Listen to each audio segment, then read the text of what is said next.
Hi, I'm Mara Webster with In Creative Company, and today I'm thrilled to be joined by director Irene Taylor to talk all about her documentary film, I Am Celine Dion. And one of the things I was really interested in to begin with is when you first signed on to make this film, Celine's diagnosis at the time wasn't public information and wasn't something that you knew straight away going into it. And I was very curious in how you were initially thinking about the lens and perspective of how you were potentially going to approach telling this story and making this film before you had that information right before you began filming. Yeah, well, I mean, I was with the vast majority of the rest of the world who did not know that Celine had been undergoing not just illness, but years of battles inside of her body that she didn't understand. And so, to be frank, I was a little petrified because I think I think I'm not alone here. I think plenty of nonfiction filmmakers, we get very motivated to make a film. And then when it's actually time to, as a writer would say, put pen to paper, I would say, bring the camera into Celine's home. I was like, what am I going to do here? But fortunately, before I got to her home, I did have a chance to talk with her and her manager and go over all these things that she had been going through, but it was a very diffuse explanation.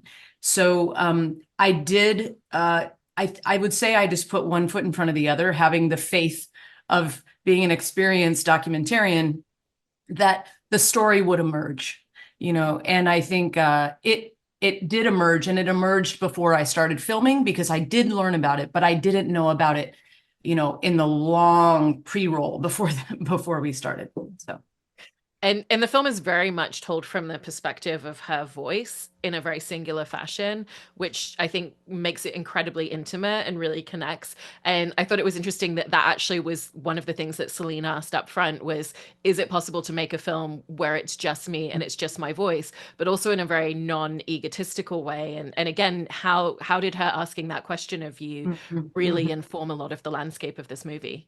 Yeah.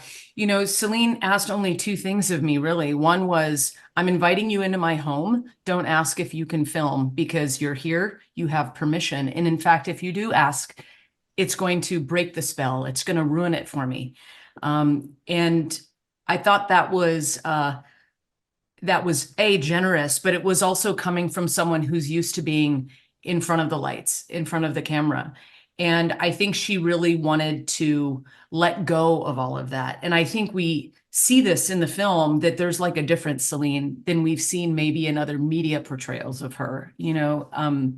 But the second thing she asked me, and it was really more of a craft question than it was, I'd like to be in control. Can I tell you how I'd like you to make the film? That wasn't it. It was more a question of, if we were to do this together, would it be possible that other people don't talk about me? I will just talk about me and give you everything, any information you need. And we just spend the time with me.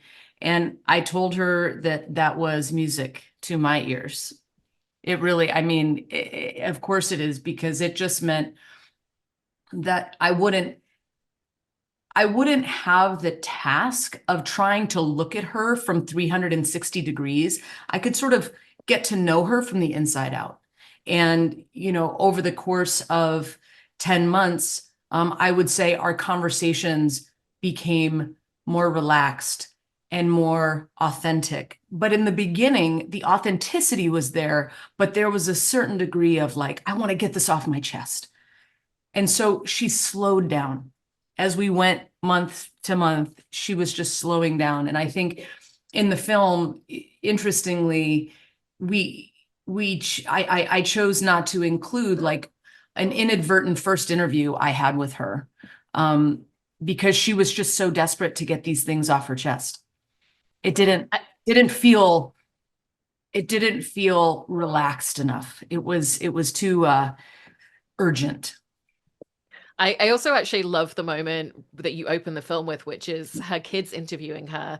And you have your cinematographer, Nick Midwig, who's kind of like showing them, like, here's how we change the exposure on the film and kind of teaching them a little bit about the filmmaking because they ask such seemingly innocuous questions that give these really insightful answers when she says, I've traveled the world, but I've never really seen the world. And that tells us a huge amount about her life and experience. How did that kind of naturally come about? And what was that moment that made you think this is actually the perfect way to start the film and tell you who she is? Mhm. That particular day, I was planning to have a chat with Celine. That's what we had decided the day before. We're like, tomorrow, let's have a chat. And she was very polite about it. She was like, okay, I'm gonna have some tea and some snacks. And I was like, oh, really? I'll be fine. I'm really more of a soldier when I'm behind the camera. And she was just running a little late. She is a late riser, and we just find things to do in her house. We often would shoot her home or shoot her kids in the house. And that particular morning, her boys were not in school yet. And our cinematographer, Nick Midwig, he just started talking with them and showing them our camera, which is not a typical documentary verite camera. It's an Arri Mini LF. It's about this big. And then if it has a long lens on it, it's about this big. And the boys were fascinated. They're 11 years old. They were fascinated by it. So Nick just started letting them get behind the camera. I gave them my director monitor, and we were doing this for 15 or 20 minutes. And then Celine walks in, and she's ready to maybe have the interview we're going to have with her. But instead, she walks in and just plops down in a chair in front of her son. And it was just a very organic way to open the film, but it was also an organic way to just start the day with us, because it really ended up being a big day for the film, because we would take footage from that interview in earnest. There was a lot of really good insights she had that day. I also think it was a way to set up her story in the construct of her home and her family. And I think one of the downsides of her not being out on the road was that she was really missing performing and her fans. She really, really does have this deep, deep connection for her fans. But the upshot, of course, was that she was with her boys every day and kissed them goodnight and kissed them when they first woke up in the morning. And, that was very clear. And I liked how she simplified her language with them in a way that she kind of boiled her experience down to these essential components, and there were 3 or 4 that morning, but one of them, the one I really chose that I thought was the most impactful, was her acknowledging that while she had been all over the world, she really still felt like she hadn't seen anything, and she had so much yet to learn. And I think for someone at her age to say something like that is, to me, that's very inspiring, because it just reminds me that she's still learning. She's still looking for new ways to live her life. And, I think that's essentially what this film became. I also found it so insightful in terms of the way that she talks about the technicality of her voice. She's a performer who's always taken such immense care of her voice and been very judicious about it. But to hear her talk about the way that she would warm up and the way that you're kind of stretching it as a muscle, and then in comparison to that, with her diagnosis, how that literally constricts the muscles so that you really, really understand it. Was that something that you had kind of gone into conversations hoping to draw out? Was it something that she just kind of like very naturally started talking about and explaining to you? Mm-hmm. She was trying to describe what was happening in her body without using medicalese. I think I didn't need to really poke at her for medical details, because when she explains that in the film, she did not yet fully understand what SPS would entail. It had a name, but it didn't have a reality yet for her. So I think her ability to talk about her voice is something over the years she's learned to do even before she was sick, because anyone who is a vocalist of her caliber, there's a lot of warming up that needs to be done. And as she said, just warming up properly. You don't want to do it too long, but you can't do it. You need to do it. So And I also wanted to talk about the use of archival footage because you have all these amazing kind of personal video moments as well as footage from her performance. And it's so interesting interlaced because we have the present day conversations and then it's, what point in life are we going back to and are we looking at alongside what she's discussing on screen? And one of them in particular that I thought was really interesting is the use of All by Myself when she's performing it on stage after talking about the loss of her husband, because that was actually the first time that she had sung it after losing him. And so there's a really raw emotion to it. But I know that initially you were a little bit hesitant as to, is this going to feel too on the nose to make this mhm. specific choice of song? And was it that personal element of the emotion and the rawness that was in that particular performance that made you feel like, actually, this is right to include here? Well, let me put it this way. I had so many opportunities to edit this film on the nose, as you put it. And that is because I had 600 hours of archives. So almost for everything she said, I could find an example of it. I could find a moment that illustrated that. So, I do think that making this film was an exercise in restraint. When you can hit the money note every time, is that the right choice to make? Or do you vary your volume? Do you vary the intensity? And so I tried to create a cadence in the film.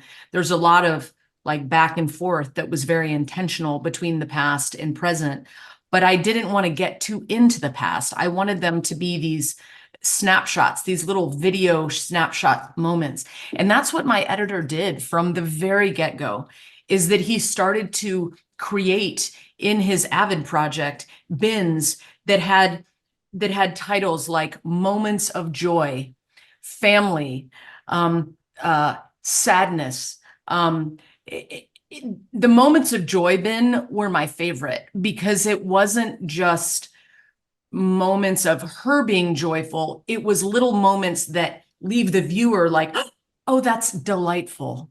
And we knew that we would need those things to sort of correct the ballast of the narrative, because the fundamental undercurrent of this story is one of great tragedy, I think. And how do you make a film about this 1 in a million voice that has a 1 in a million disease? That's what they call SPS, a 1 in a million disease.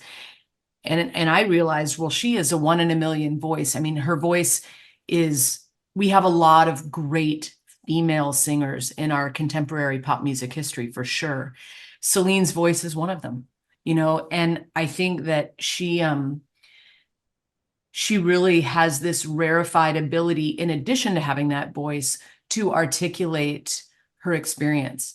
And she can do it in humorous ways, but we also had this archive that could lighten the load a bit, lighten the load of the narrative, because we didn't, my editor and I really didn't want to just keep driving home that she had this unexplainable illness that she was quite petrified of. And, the unknown is petrifying, right? So it's like how I felt before I knew she was ill. I thought, what is the thrust of this?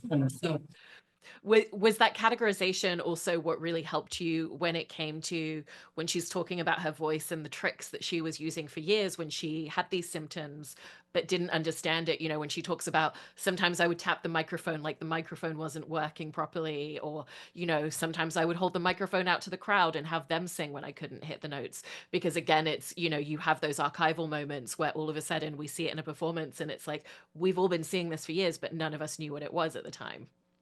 yeah, when she was telling me those specific things about the trickery that she had learned, I'm going to tap it if I know I'm not going to hit the note, or if she started to sing the note to do something that would disrupt it. I do remember in that moment realizing the very simplicity of what she was telling me was that she was duping the very people she adores. I mean, her fans are her lifeblood. She's been doing this so long, and unlike some of the other voices that I mentioned in, contemporary pop history, she has been performing since, elementary school. And she used to perform with her family, at 5, 6, 7 years old. And I think her mother had taught her, how to just sail through little mistakes. And if someone else makes a mistake, don't even look, just keep rolling with it. And she talks about this. But the hitting of the microphone or handing the audience the microphone, I know that by her telling this, her fans in the future, wherever she may be performing, in whatever capacity, I think that everyone will now understand if these things happen, like Celine's just keeping the show going here, and I don't know about you, but I've been there. Like, we all find ways to work around if we forget someone's name, if we, just basic everyday things that for her, performing was an everyday thing. So she really had to come up with these tools. And I think it was pretty brave of her to just tell the truth. Yeah. I also think one of the things that you really capture in the film is just the frequency at which music exists for her. We've kind of seen her over the years, just whenever she's talking, she just breaks out into song, and every thought kind of turns into a lyric, turns into a rhythm, turns into a melody, turns into a song that she knows. And I love the way that that's just like constantly interwoven in the film. Even to the point where after she's had the really severe spasm, that music's actually what brings her out of it, and is kind of this lifeblood. And so how did you want to make sure that just understanding that frequency and the way that it flows through her was really communicated throughout the film? Yeah. I think the very first day we were filming, I came back to our Airbnb and I immediately called my producing partner, who is at Sony. And I said to him, we might need to adjust the budget because Celine is singing pop songs. She is breaking out into spontaneous Adele, every 30 minutes throughout the day. I think today she probably racked up tens of thousands of dollars in licensing fees for us. And they were all really good moments. And, he chuckled at that, but we did. We did end up needing to shift the budget a bit because we realized that her life and her outlook on life and her singing repertoire is in the context of the present day pop music era, and she also loves this this idea that she can converse with these other songs. It's the narrative in her own head, I think. Yeah. And you also really capture the idea that, yes, she is the voice that we know. She's the performer that stands on stage night after night and sings for thousands of people. But there's such a team and such a community and such a family. We see it when she goes into her storage room and she's talking about the artistry and the costumes and the way that they're designed, or talking about the musicians in her band and the backup singers. And, if you want to go quick, go by yourself. But if you want to go far, then, go with other people. And so how did you set about capturing that essence of, yes, Celine is the one who is the performer that we know, but actually there's this entire community and family that really create every moment at the same time? Mm-hmm. That's a great point because I noticed this just in the couple of calls I had leading up to meeting Celine back in the pandemic before we started filming anything, before we had agreed to work together. And I remember very clearly the very first day I had a call and up popped, it was a Zoom window with probably 16 frames, right? And everyone introduced themselves. Hi, I'm Joe Smith. I've been working with Celine for 32 years. I'm her road manager. Hi, I'm John Doe. I've been working with Celine as her manager for 26 years. And everyone on her team had been with her for it on that call for more than 20 years, and some as much as 37 years. I mean, really think about that, you know? And so right away, it told me there's something here that works. It's, and it wasn't to say it was the commercial success of Celine Dion would be an insult, because it actually had to do with the human beings involved and this talent that they all could both be fed by and feed into, So I think that became very clear. And so then when I met her, I did mention this to her, that I noticed that, and she was very emphatic to tell me that she could only be who she is because of these people. And of course, that's in the film too. She eventually tells me that in a very organic way as we are just having an impromptu interview in her TV room. She talked about that as well.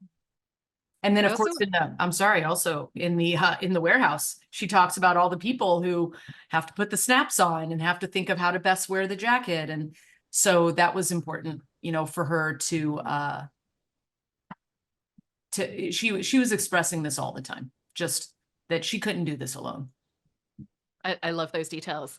I also wanted to talk about your approach to filming and editing that sequence where she does have that really severe spasm, because you were about 8 months into filming at this point, and statistically, it was such an anomaly that that did happen. And I think it goes back to exactly what you were talking about earlier, that she said, film everything, never ask me if you should film something or not. And within that scene, we do see, her team ask her, do you want us to take the cameras out, or is it okay? And she says it's okay. But you were in that room for almost an hour with that happening, and what we're seeing, feels so raw and vulnerable and authentic on screen for those 5 or so minutes. And I was very interested in how you approached kind of taking that footage and really figuring out how to communicate and portray that, because I think it tells us so much about her condition. Just seeing that moment of one tiny spasm within minutes is suddenly your entire body being locked up in that way. Mm-hmm, mm-hmm. Uh, I did considerably edit the film down. I did not edit the veracity of it, you could say. Like it did happen that way. I didn't omit anything that would be misleading to you, but I will say it happened as quickly as I show it in the film, which is simply, oh, my foot is having a spasm. And within 45 seconds, she is stiff as a board, and they're trying to put her on her side so that she does not fall off her massage table. So that was how little preparation time we had. And I will point out that we had never, Nick and I, my director of photography, he and I never prepared for what to do if something like this happened. Her managers, her co-managers never said, if this happens, let's talk about what you'd like to do. We never had that conversation. So my driving force was, don't bring it up with Celine, because she told me not to. She said, do not ask, do not. So it was something I was grateful for, though, that about 40 minutes in, when she did regain her consciousness, I was grateful that her physical therapist said, are you okay with the cameras still being here? Because it was something I wanted to know. And the fact that he asked made it better for everybody, because then we just kept going and we could film the backside of that horrible, horrible episode for her. It was horrible for everyone in the room, most of all Celine, of course, but I think that it was an extraordinary hour for everyone in that room. And I will tell you one thing that is notable that honestly surprised me in the days following that medical episode. Celine never asked what happened. And she never asked to see the raw footage just for her own information so she could understand her own body better. I think I won't try to understand why. That is, something that I'm sure is very personal to her, because it's hard for other people to watch. Imagine if you're watching yourself going through something like that. I think she really trusted our process at that point. And as it turned out, I never showed her the footage except when I showed her the final film, which of course there was no question in my mind I would want to show her the final film, especially after that happened. But I was very grateful to her as a collaborator. I mean, I'm the director of the film, but you need your subject to cooperate. You need them to give you access. You need them to give you authenticity if you want a good film. And in her case, she never said, let me see this horrible episode in my life separately, and then I'll watch the film another time. No, she allowed me to just show it to her in the context of the whole film, which hopefully had more balance to it. It wasn't as horrific as that scene. So I really was grateful for her, her artistry. And I think as an artist, she has learned that collaboration really does create the best product, and that was, I think, her way of collaborating with me, which was just leaving me alone. She never asked me how I was doing something. I remember the day I walked in and I said, oh, I'm really excited. I want to tell you, I've settled for sure on a composer to do our score. And he's a cellist, Celine. He's a cellist. And she said, oh, I love the cello. And she asked like who he was. And then that's all she said. She didn't say, well, surely you'll have something besides cello, or will there be any other instruments? Like, she just totally trusted the process. And it's funny because I almost think she trusted the process sometimes more than I did. I was the one who was just like constantly evaluating and reevaluating the footage, because I really just want to lead with the footage. The archives were sort of buttressing that, but really the soul of the film was what we shot, the original footage we were shooting with our camera, and of course the original score. So those were the two original aspects of the film. And she really never like forced me to explain myself, which I appreciated for sure.